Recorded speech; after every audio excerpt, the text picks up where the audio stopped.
எல்லாம் வல்ல தெய்வமது எங்கும் உள்ளது நீக்கமற சொல்லால் மட்டும் நம்பாதே சுயமாய் சிந்தித்தே தெளிவாய் சொல்லால் மட்டும் நம்பாதே சுயமாய் சிந்தித்தே தெளிவாய்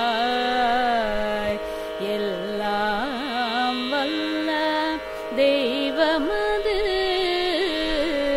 எங்கும் உள்ளது நீக்கமற வல்லாய் உடலில் இயக்கமவன். சிறப்பு நிகழ்ச்சியின் சிறப்பு விருந்தினர் அருள்நிதி திரைப்பட நடிகர் சந்தானம் அவர்கள்.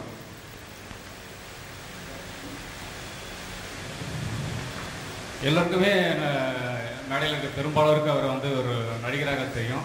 ஆனால் அவர் வந்து உலக சமுதாய சேவா சங்கத்தின் ஸ்கை ஃபேமிலியில் 15 வருடங்களுக்கு மேலாக மெம்பராக இருந்து கொண்டு பயிற்சிகளை முறையாக செய்து கொண்டு தத்துவ ஒழுக்கங்களை தேர்ந்து கொண்டு வந்திருக்கக்கூடிய ஒரு நபர். இந்த நிகழ்ச்சிக்கு நாங்கள் அவர் அணுகி கேட்கும்போது எந்த மறுப்பும் இல்லாமல் உடனே ஒத்துக்கிட்டாங்க. இது ஒரு பெரிய விஷயம். ஏன்னா இன்றைக்கி அவர் வந்து அவர் சார்ந்த துறையில் நம்பர் 1 ரேஸ் குதிரையாக ஓடிட்டுருக்காரு. இவ்வளவு பிஸியான ஸ்கெடியூல்லையும் இதுக்காக நேரம் ஒதுக்கி இந்த நிகழ்ச்சியில் கலந்துக்கிட்டுன்னு சொன்ன வார்த்தையை சரியாக நிறைவேற்றுவதற்காக வந்து கொண்டிருக்கும் திரைப்பட நடிகர் சந்தானம் அவர்களையும் வரவேற்று மகிழ்கிறோம்.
முகமா சிரிப்பில் சிந்தனையை தூண்டி களிப்பில் திளைக்க வழியை காட்டி பாவியாய் மன்மதனில் அறிமுகமாகி தளபதியாய் தன் காமெடி தரத்தை உயர்த்தி காட்டுப்பூச்சியாய் சிறுத்தையில் சிகரமாகி எந்திரனில் எங்கள் இதயம் தொட்டு பார்த்தாவாக ஓகேயில் பார்ப்புகழாகி சிரிப்பின் சிகரமானார். நமக்கெல்லாம் ஒரு நகை வேண்டும். அது என்ன நகை? புன்னகை. பூ உலகில் வாழுகின்ற மக்களெல்லாம் புன்னகை புரிய புன்னகை நடிகர் அருள்நிதி திரு சந்தானம் ஐயாவின் பொன்னான புன்னகை மொழிகளை கேட்பதில் நாம் அனைவரும் அவர் நண்பேண்டார். அவர் மொழி கேட்டு நாமும் உயர்வோம், கடலூரும் உயரட்டும்.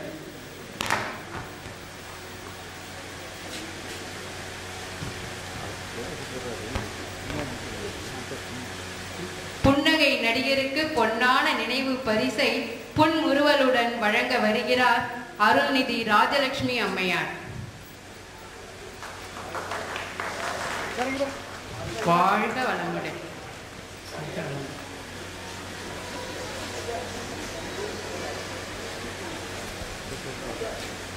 கொஞ்சம் க்ளோஸ் ஆகும்.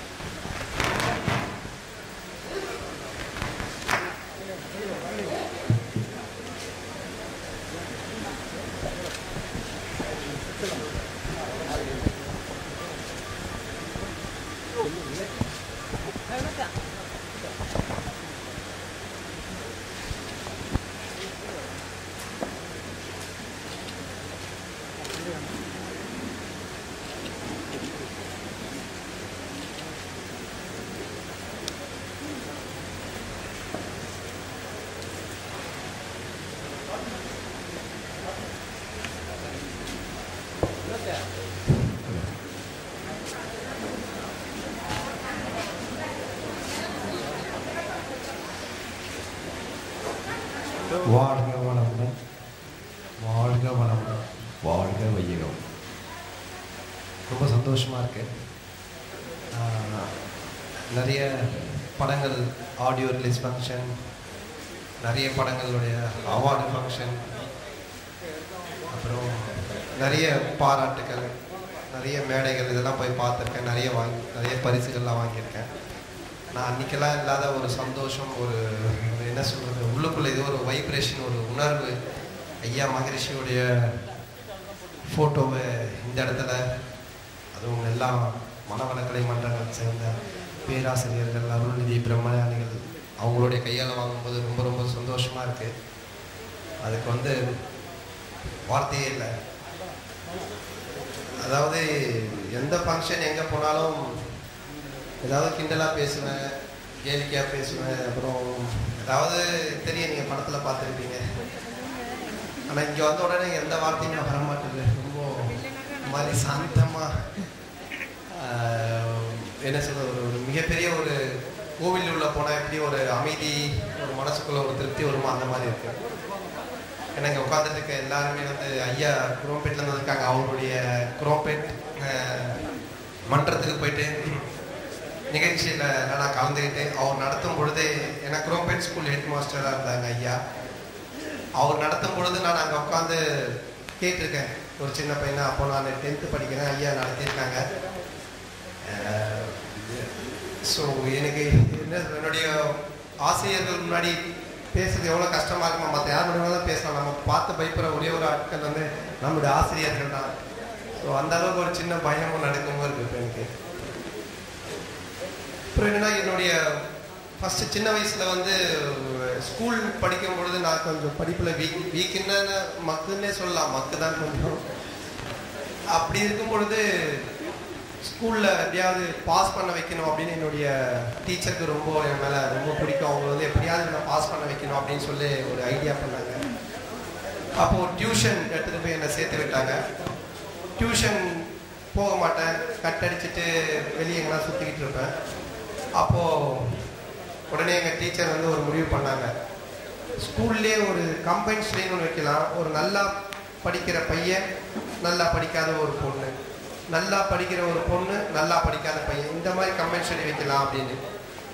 பொதுவாக பசங்களும் பேசிக்கிறதா இருந்தால் தான் போர் அடிக்கும், படிக்கிறதா தான் போர் அடிக்கும். ஒரு பையனும் பொண்ணு சேர்ந்து படிக்கும்போது இன்ட்ரெஸ்டிங்காக இருக்கும். ஸோ ஃபஸ்ட் ரேங்க் எடுக்கிற ஒரு பொண்ணு லாவண்யா சொல்லிட்டு அவங்களோட எனக்கு கம்பைன் ஸ்டடி ஸ்கூலில் இந்த மாதிரி கம்பைன் ஸ்டடிலாம் வச்சுட்டு படிக்க வச்சு அவனை எப்படியாவது பாஸ் பண்ணிடணும் அப்படின்னு தேர்ந்ததுக்காக பண்ணிட்டு இருக்கும்பொழுது 2 பேரும் நல்லா படிச்சுக்கிட்டு இருந்தோம். அப்போது ரிசல்ட் எக்ஸாமினேஷன் முடிஞ்சு ரிசல்ட் வந்தது. பார்த்தீங்கன்னா அந்த பொண்ணு என் கூட சேர்ந்து ஃபெயில் ஆகிட்டான். நான் என்னென்னா ஸ்கூல் டைமில் படிக்கும் பொழுது கம்ப்ளீட்டாக ஜோக் சொல்லுவேன், மிமிக்ரி பண்ணுவேன், இதை பண்ணுவேன். அதை பார்த்து சிரித்து ரசிச்சுக்கிட்டு இருந்த அந்த பொண்ணு படிப்பில் அவள் கான்சன்ட்ரேட் பண்ணாமல் விட்டுட்டா. அப்புறம் எங்கள் அப்பாவை கூப்பிட்டு சொன்னாங்க, இந்த மாதிரி இவன் படிக்கலாம் கூட பரவாயில்ல, நல்லா படிக்கிற பசங்களாம் ஃபெயில் ஆகிட்டு இருக்கான், இவனை தயவு செஞ்சு கூப்பிட்டு போயிடுங்க அப்படின்ட்டு. அதுக்கப்புறம் அப்பா என்ன பண்ணாங்கன்னா, சரி வேதா பண்ண சொல்லி டியூஷன் அதுன்னு விட்டாங்க, இது பண்ணல. அப்போது பொலிச்சலூரில் அது மாதிரி வாழ்க வளமுடன் ஐயாவுடைய பேரில் மனவளக்கலை மன்றம் ஒன்று ஓப்பன் பண்ணாங்க. அப்போ அப்பா அங்கே போயிட்டு வந்துடுவோம். எவ்ரி சண்டே போவாங்க அப்பா.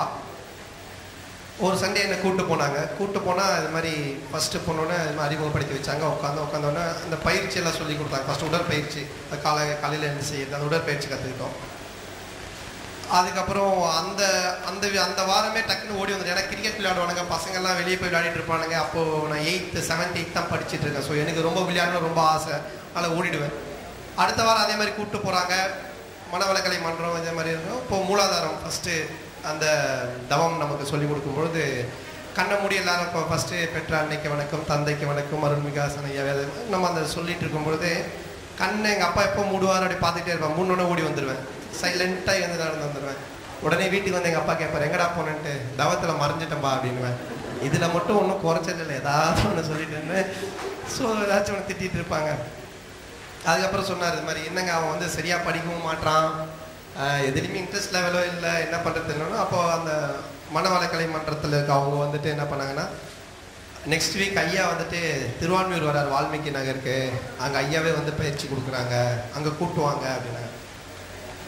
உடனே எங்கள் அப்பா சரி ஓகே அப்படின்னு சொல்லிட்டாரு. சொல்லிட்டு என்கிட்ட இது மாதிரி பயிற்சி இந்த மாதிரி விஷயம் எதுவுமே சொல்லலை. இது மாதிரி மனவளக்கலை மன்றம் போகிறோம், யோகா கிளாஸ்லாம் சொல்லலை. திருவான்மியூர் போகிறோம், பீச்சுக்கு வா அப்படின்னாரு. சரி ஓகே ஜாலி, அப்பா பீச்சுக்கு கூப்பிட்றாரு சொல்லிட்டு கிளம்பி ஸ்ட்ரைட்டாக வந்தேன். வந்த உடனே பீச்சு இருக்கிற சைட்லாம் தாண்டி போய் லெஃப்ட்டு திரும்பி ஒரு சந்தூரில் அப்படியே அந்த ரோட்டில் போயிட்டு வால்மீகி நகரில் போயிட்டே இருக்கோம். இன்னும் பீச் வரல, எங்கேயுமே விளையாடுற இடம் மாதிரியே தெரியலன்னு பார்த்தா சின்ன ஜர்க்கு ஐயாவுடைய ஃபோட்டோ இருக்குதாங்க. ஐயோ இவர் ஃபோட்டோ இங்கே இருக்கு, இங்கே என்ன மறுபடியும் மன்றம் வேற வேறமாக மாற்றிட்டாங்களா அப்படின்னு சொல்லிட்டு ஒரு சின்ன ஜர்க்கு அப்படியே எங்கள் அப்பா டைட்டாக கையை பிடிச்சி உள்ளே இழுத்துட்டு போகிறாரு. அப்படியே நான் கொஞ்சம் ஜர்க்கையே போயிட்டுருக்கேன். உடனே உள்ளே போனோம், போன உடனே இந்த மாதிரி உட்காந்துட்ருக்கோம். அப்போ எல்லாருமே மேக்ஸிமம் எல்லாருமே கொஞ்சம் ஏஜ்டு தான் இருந்தாங்க எல்லாருமே. ஏன்னா ஐயாவோடைய ஸ்பீச் கேட்க தேவையில்லை.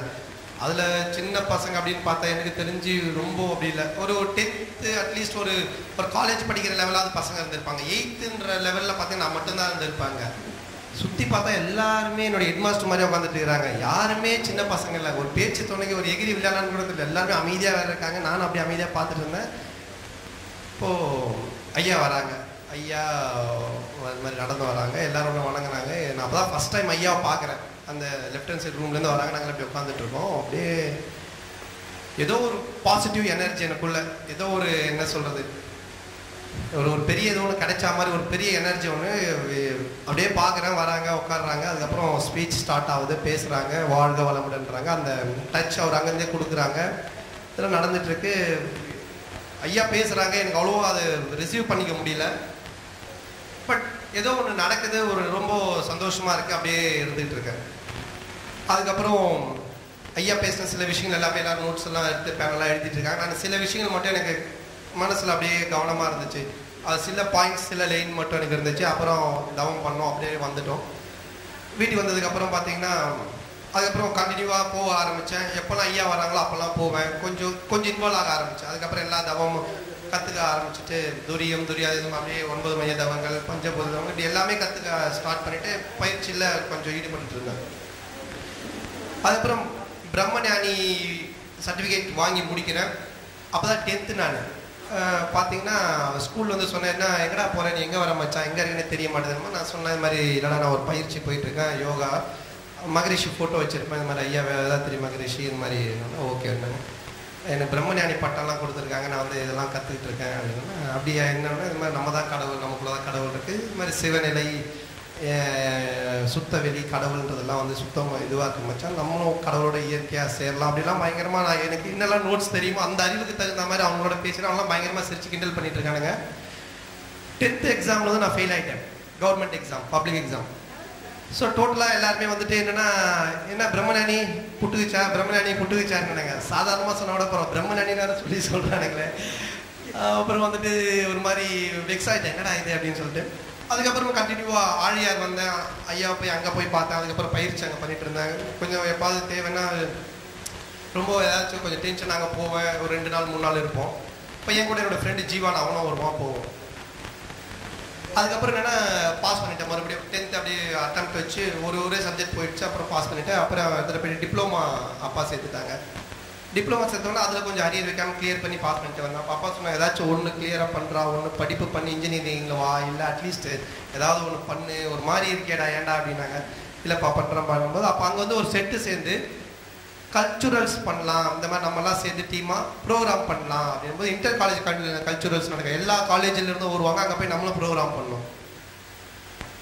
அதுக்கு நான் செலக்ட் ஆகிட்டேன். நான் பண்ணுறேன் அப்படின்னு சொல்லிட்டேன். சொன்ன உடனே எங்கள் அப்பா சொன்னார், டே உனக்கு இதுவே படிப்பே சொல்லி தரது சரியாக பேச மாட்டேன், ஸ்டேஜ் எல்லாம் ஏறி நீ என்னடா பண்ண இல்லைப்பா அப்படின்னு கொஞ்சம் ஒரு எனக்குள்ள ஒரு மெச்சூரிட்டி தன்மை, எனக்குள்ள இந்த மாதிரி யோகம் தவம் பண்ணி ஐயாவோட புக்ஸ் எல்லாம் படித்து சில ஏதோ ஒரு கான்ஃபிடென்ட் மட்டும் உள்ளுக்குள்ளே ஓடிட்டு இருக்கு. ஓகே அப்படின்ட்டு இப்போது இன்டர் காலேஜ் காம்படிஷன் இப்போ எங்கள் காலேஜில் நடக்குது, எல்லா காலேஜ்லேருந்து வந்திருக்காங்க. நான் எங்கள் அப்பா அம்மாவும் வர சொல்லிட்டேன், வாங்க அந்த மாதிரி அப்படின்ட்டு. ஏன்னா படித்து நம்ம ஒரு பெருசாக அவங்களுக்கு பேர் வாங்கி தரலாம், அட்லீஸ்ட் ஸ்டேஜ்லேயாவது ஏறி ஒரு ப்ரோக்ராம் பண்ணி அவங்க எல்லாரும் பார்த்து ரசிகலாயே பாரு நம்ம பையன் எப்படி நடிக்கிறான், ஸ்டேஜில் எப்படி பண்ணுறான்னு ஒரு சின்ன ஆசை இருக்குன்றதுக்காக சொல்லிட்டேன். ஏன் கூட ஒரு 5-6 பேர் டீம் சேர்த்துட்டோம். அப்போ வந்து என்னென்னா வந்திருக்கிறவங்க வந்து ஒரு லேடி, அவங்க தான் வந்து எஜுகேஷனல் ஆஃபீஸர்ஸ், அவங்க அப்புறம் என்னுடைய பிரின்சிபல் அவங்களும் வந்து ஒரு லேடி. ஸோ இப்படி எல்லாருமே உட்காந்துட்டு இருக்காங்க. நான் வந்து பாஞ்சாலி சபதம் அப்படின்ற ஒரு நாடகத்தை வந்து போட போகிறோம். ஒரு காலேஜில் ஒன்று போடுவாங்க ஸ்கிட், அதில் எங்கள் ஸ்கிட் வந்து பாஞ்சாலி சபதம். அதில் நான் வந்து லேடிஸ் வேஷன்லாம் போட்டுக்கிட்டு அந்த விக்கெல்லாம் வச்சுக்கிட்டு ஃபுல்லாக புடவெல்லாம் கட்டிக்கிட்டு அந்த மாதிரி என் கூட ஒரு 5 பேர். அதில் ஒருத்தன் வந்துட்டு துரியோதனன். ஸோ அவனும் என்ன சொல்கிறது ரொம்ப ஆர்வக்கோளர், அவன் எதுக்கு எடுத்தாலும் பயங்கரமாக ஊன் பண்ணிட்டு இருப்பான். ஸோ அவனை துரியோதனன், ஒரு கண்ணன் கேரக்டர் ஒருத்தனை போட்டாச்சு, துச்சாதனன் ஒருத்தனை போட்டாச்சு. ஸோ என்னென்னா நான் ஸ்டேஜில் வருவேன், துச்சாதனோட புடவையை பிடிச்சி இழுப்பார், நான் அப்படியே ரவுண்ட் அடிப்பேன். உடனே திருப்பி துரியோதனை திருப்பி புடவையை பிடிச்சி இழுடாருன்னா திருப்பி இழுப்பார், இழுத்தவன் திருப்பி ரவுண்ட் அடிச்சு கண்ணா அப்படின்னுவேன், கண்ணன் வருவார், கை காட்டுவார், அவங்க 2 பேர் கீழே விழுவாங்க. ஸோ என்ன 2 கையும் நான் தூக்கி இப்படி காட்டணும். அதாச்சும் நம்ம எல்லாமே கடவுள் தான், நம்ம கையில் ஒன்றும் இல்லை அப்படின்னு நம்ம சொன்ன உடனே தான் கடவுள் வந்து காப்பாற்றுவார், நம்ம இப்படி பிடிச்சிட்டே இருந்தால் கடவுள் வர மாட்டேன்ற ஒரு சின்ன கான்செப்ட் வச்சு பண்ணியிருக்கோம். நான் வந்து உள்ள வெறும் ஜட்டி, அப்புறம் வந்துட்டு புடவை மேலே ஒரு 3 புடவை சுற்றிருக்கேன், அதுக்கப்புறம் வேறு எதுவுமே போடல, ஜெட்டி மட்டும் போட்டுட்ருக்கேன். விக்கிக்கெல்லாம் வச்சு லேடிஸ் கெட்டப்பில் வந்துட்டேன். வந்து நான் சொன்னே அவசரப்படாத துச்சாதனா, டே மச்சான் அவசரப்படாத, நான் போயிட்டு நிற்பேன், நின்று கண்ணனை கூப்பிடுவேன், நீ அப்போ ஃபஸ்ட்டு புடவை உருவு, செகண்ட் டைலாக் நான் பேசுவேன், அப்புறம் செகண்ட் புடவை உருவு, அதுக்கப்புறம் கண்ணன் வந்த உடனே தேர்டு புடவை உருவு, கை காட்டுவான், இது பண்ணு, கரெக்டாக இருக்கணும். கரெக்டு தான், எல்லாம் நான் பார்த்துக்கிறேன் அப்படின்ட்டு போயிட்டான். அப்போவே எனக்கு லைட்டாக டவுட், ஏதோ ஒரு மாதிரி சொதப்புறானே, சரி ஓகேன்ட்டு. இதில் இன்டர் காலேஜ் காம்படிஷன் என்னென்னா வெளி காலேஜ் இதெல்லாம் வந்திருப்பாங்க, கேர்ள்ஸு பாய்ஸ் எல்லாமே. அந்த மாதிரி வந்து ஏதோ ஒரு பொண்ணை பார்த்து ஃப்ரெண்ட் ஆகி இந்த கிருஷ்ண கேரக்டர் என்ன பண்ணிட்டான், உண்மையாகவே கண்ணை மாதிரி அது பின்னாடி சுற்ற ஆரம்பிச்சிட்டான். நான் நடுவில் கூப்பிட்டு அப்படி மச்சான் கரெக்டாக வந்துடுவேன், இல்லை கரெக்டாக வந்துடும் பக்காவாக சார். இப்போ எங்கள் அப்பா அம்மாலாம் வந்துட்டாங்க, எல்லாரும் உட்காந்துட்டு இருக்காங்க. இப்போ எங்களுடைய காலேஜ் எங்களுக்கு பயங்கர ஆரவாரம் பண்ணுறாங்க. நாங்கள் எங்களுடைய காலேஜ்லேயே பண்ணுறதுனால ஸ்டேஜில் ஏறி இது மாதிரி பாஞ்சாலி சபதம் வேஷம் போட்டு நின்றுட்டு இருக்கேன். ஏறனுடைய ஃபர்ஸ்ட் போட உருவிட்டான் இவன் துரியோதனன் அப்படின்ட்டு. டே இருறா அவசரப்படாதா, என் டைலாக் இருக்குடா, அப்புறம் அவன் டைலாக்லாம் இருக்குடா, அப்புறம் கொஞ்சம் இதுவாக பண்ணுறாங்கலாம். அப்புறம் அடுத்தது துச்சோதனா அப்படின்னு ஏதோ ஒன்று சொல்ல வந்தால் 2வது உருவிட்டான். உருவனை லாஸ்ட் படம் தான் இருக்கு, பிடிச்சி டைட்டாக நிற்கிறேன். டே கண்ணான்னு பார்க்குறான், அவன் அந்த பொண்ணோட மூளையில பேசிகிட்டு இருக்கான் அப்படியே சாஞ்சு அதே மாதிரி. அப்புறம் நம்ம இந்த ஏரியா தான், அவ்வளோ பிரச்சனை இல்லை அப்படின்ட்டு. டே கண்ணா அப்படின்ற அவன் மதிக்கிற மாதிரியே தெரியல, இவன் டைட்டாக பிடிச்சி இழுத்துட்டு வேற இருக்கான். டே இருடா அப்படின்ற 3வது படையும் உருவிட்டான். அப்படியே ஜெட்டியோட ஸ்டேஜில் அப்படியே நிற்கிறேன் தனியா. எங்கள் அப்பா அப்படியே தலையில் கையை வச்சுக்கிட்டு, இவன் அசிங்கப்பட்டது இல்லாமல் மகாபாரதெல்லாம் வேற அசிங்கப்படுத்திட்டு இருக்கானே, இவனுடைய சீன் இந்த மாதிரி ஒரு சீன் இருக்கா. எங்கள் ஹெச்எம்லாம் அப்படியே பார்க்குறாங்க, இவங்க என்னுடைய அந்த யூ ஆஃபீஸர் வேற அப்படியே பார்க்குறாங்க. லேடி கெட்டப்பில் இருக்கான், ஜெட்டி போட்டுட்டு இருக்கான் ஒருத்தன், யாரு என்ன ட்ராமா இது அப்படின்ட்டு. காலேஜுக்கே கெட்ட பேர் வந்துடும் போல, அந்த லெவல் ஆகி போச்சு. எங்கள் ஹெச்ஓடி எல்லாம் பயங்கர டென்ஷன் இதாது. ஆனால் வேணா சொன்ன கேட்டியான்ட்டு. அப்போ வந்து அப்படியே நின்னோன்னா டக்குன்னு பார்த்தேன், இவன் வீட்டில் எல்லாம் முடிஞ்சிருச்சு, எல்லாரும் சிரிக்கிறாங்க. ஏதோ ஒரு விஷயம் தோணுது, டக்குன்னு சொல்கிறேன். டக்குன்னு இந்த விக் இருக்குல்ல, அந்த விக்கெல்லாம் கைட்டி, இந்த கம்மல்லாம் கைட்டி இப்படி போட்டு எல்லாரையும் பார்த்துட்டு, கண்ணா நீ என்னை காப்பாற்ற வரலனாலும் பரவாயில்ல, இவனுக்கிட்ட இருந்து காப்பாற்றுறது என்னை ஆம்பளையா மாற்றிட்டு ரொம்ப சந்தோஷம் கண்ணா அப்படின்ட்டு. உடனே எல்லாரும் கொஞ்ச நேரம் ஜர்க்கானவங்க டக்குன்னு கிளாப் பண்ண ஆரம்பிச்சிட்டாங்க எல்லாரும். ஆமாம்மா ஆம்பளையா மாற்றிட்டார்ல, கண்ணை காப்பாற்றிட்டார்ல அப்படின்னு சொல்லிட்டு. பட் மகாபாரதம் அப்படி ஒரு சீனே இல்லை, நான் சொல்லிட்டு அப்படியே நைஸாக இறங்கி வந்துட்டேன்.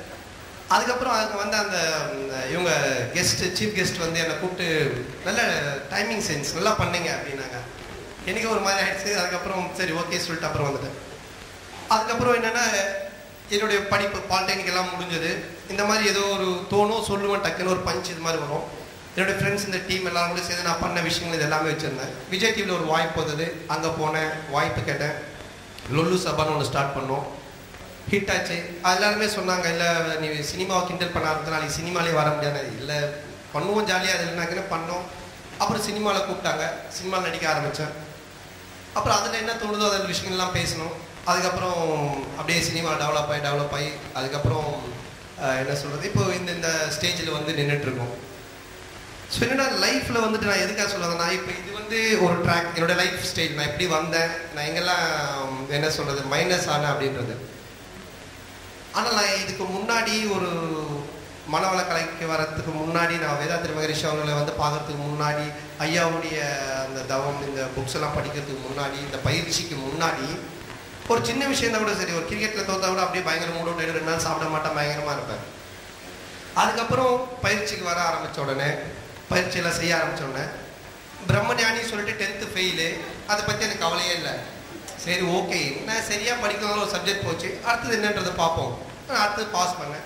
அடுத்தது நான் எல்லா ஃப்ரெண்ட்ஸ் இன்ஜினியரிங் போயிட்டானுங்க, டாக்டர்ஸ் போயிட்டானுங்க, அப்படி இப்படிலாம் போயிட்டானுங்க. எதுவுமே கிடையாது. என்ன பண்ணலாம், சரி டிப்ளமா போகலாம், அது படிப்போன்னு அது படித்தேன். அப்புறம் என்ன, சரி படிப்பு சரியாக என்ன பண்ணலாம், ஒரு ஏதோ ஒரு கான்செப்ட் ஒன்று ஸ்டேஜில் ஏறி ஒன்று பண்ணுவோன்னு பண்ணேன்.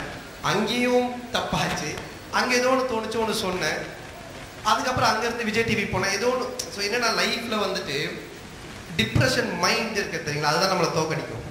எப்போவுமே நம்ம ஒரு விஷயத்தில் தோக்கும் பொழுது, ஐயோ இப்படி ஆயிடுச்சு, பார்க்கணும்னா நினைப்பாங்க, என்ன சொல்லுவாங்க அப்படின்னு நம்ம நினைக்கும் பொழுது, நம்மளுக்குள்ளேயே நம்ம குறுகி, நம்மளுக்குள்ளேயே நம்ம அப்படியே நம்மளை என்ன சொல்ல டிகிரேட் பண்ணிக்கும் பொழுது தான் நம்ம தோப்போம். லைஃப்பில் எனிதிங் எதுவாக இருந்தாலும் அதை நம்ம டிகிரேட் பண்ணாமல், நம்மளை நாமே அப்படியே போட்டு அழுத்திக்காமல், எல்லாம் இயற்கை என்ன சொல்கிறது, எல்லாமே நடக்கும், எல்லாமே கடந்துக்கும், இதெல்லாம் ஒன்றுமே இல்லை அப்படின்ற ஒரு மனப்பக்குவம் நமக்கு எப்போ வருதோ அப்போ தான் லைஃப்பில் நம்ம ஜெயிக்க முடியும். எல்லாத்தையுமே நம்ம ஹாப்பியாக எடுத்துக்க முடியும். தோல்வியாக இருந்தாலும் ஹாப்பியாக எடுத்துக்க முடியும், சந்தோஷமாக ஹாப்பியாக. இது எப்போ வரும்னா, இந்த மாதிரி பயிற்சியில் இறங்கி நம்ம செய்யும்பொழுது தான்.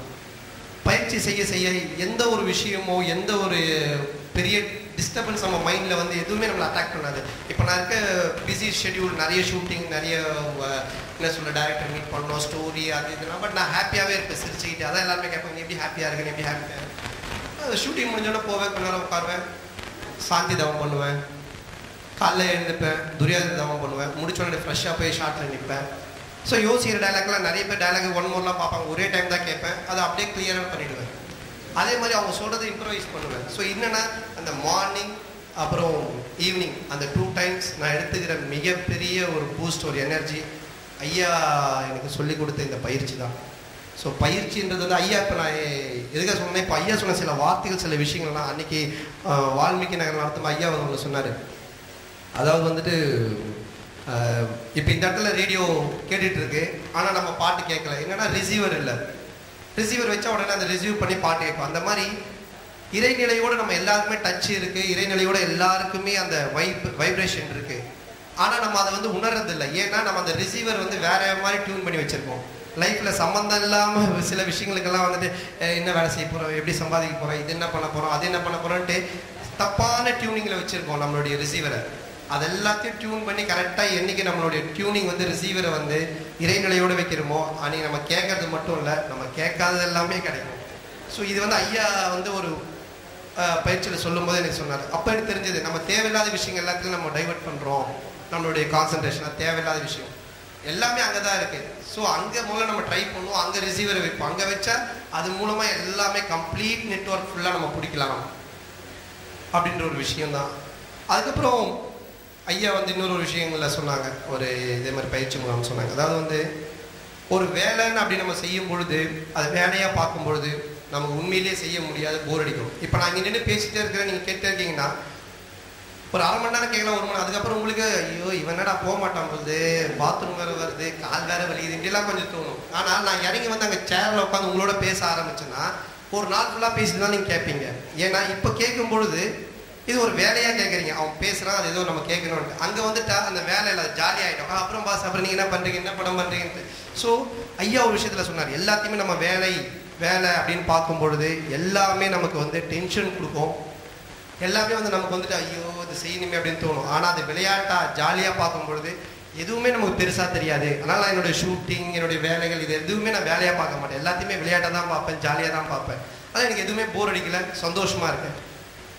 ஸோ எனக்கு கிடைச்ச இவ்வளோ பெரிய ஒரு என்ன சொல்ல ஒரு ரீச், ஒரு இடம் வந்து காரணம் அந்த சின்ன வயசில் என்னுடைய அப்பா கொண்டு போய் அங்கே உட்கார வச்சு, அங்கேருந்து நான் எஸ்கேப் ஆகி மறுபடியும் என்னை பிடிச்சி உட்கார வச்சு, அதுக்கப்புறம் நான் கற்றுக்கிட்டு ஐயாவுடைய ஆசீர்வாதமும் ஐயா கற்றுத்தந்த இந்த அற்புதமான பயிற்சியும். ஏன்னா 1 மாதம் ஒரு ஊரில், 1 மாதம் ஒரு ஊரில் இருப்போம். என்னென்னா இப்போ லாஸ்ட் 20 days விக்ரம் படம் தாண்டவம் லண்டனில் இருந்தேன். அங்கேருந்து ஹைதராபாத் போனேன். ஹைதராபாத் போய் சிம்பு படம் வாலும் முடிச்சுட்டு பொள்ளாச்சி வந்தேன். விஷால் படம் முடிச்சுட்டு இப்போது இங்கே கும்பகோணம் முடிச்சுட்டு இப்போ கிளம்பி நீ நைட்டு ஃப்ளைட் பாம்பே போயிட்டுருக்கேன். நான் ஒவ்வொரு ஊருக்கு போக சொல்ல ஒவ்வொரு தண்ணி ஒரு மாதிரி இருக்கும். போனோடனே ஃபர்ஸ்ட் டே எல்லாருக்குமே சளி பிடிக்கும், எல்லாருமே வந்துட்டு அப்படியே டயர்டாக இருப்பானுங்க, ஒரு சூடுன்னுவாங்க. எனக்கு எதுவுமே ஆகாது. போனோடனே காயகல்ப பயிற்சி பண்ணிவிடுவேன், தண்ணியை வச்சு காயகல்ப பயிற்சி பண்ணிவிடுவேன். காலையில் எழுந்தோடனே உடற்பயிற்சி பண்ணிவிடுவேன், ஒரு தவம் ஒன்று பண்ணிவிடுவேன். அந்த ஏரியாவில் என்ன இயற்கை நிலையோ அதோடு நம்ம ஒன்றி கலந்து உயிர் பெற்றால் எதுவும் பிரச்சனையுமே கிடையாது. ஸோ எப்படி எனர்ஜியாக நம்ம சுற்றி வேலை செய்கிறோம், எப்பவுமே சந்தோஷமாக இருக்கிறோம் அப்படின்றதுக்கு முக்கியமான ஒரு மிகப்பெரிய மிகப்பெரிய ஒரு என்னுடைய பவர் அடித்தளம் வந்து இந்த பயிற்சி தான். ஸோ இந்த பயிற்சியை கற்றுட்டு இருக்க நீங்கள் தொடர்ந்து செய்யணும். இதை கற்றுக்கணும்னு ஆசைப்படுறவங்க டெஃபினட்டாக கற்றுக்கிட்டு நிறைய பலனடையணுன்றது என்னுடைய வேண்டுகோள்.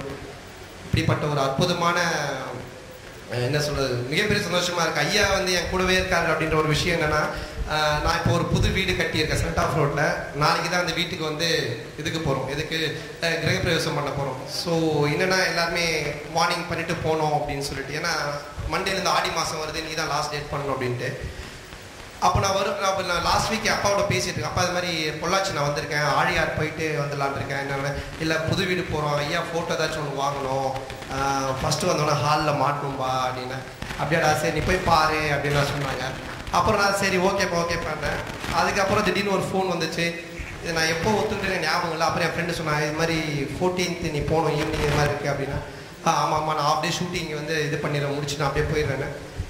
அதுக்கப்புறம் இங்கே வந்த உடனே ஃபஸ்ட்டு எனக்கு ஐயா ஃபோட்டோ தான் வந்தது.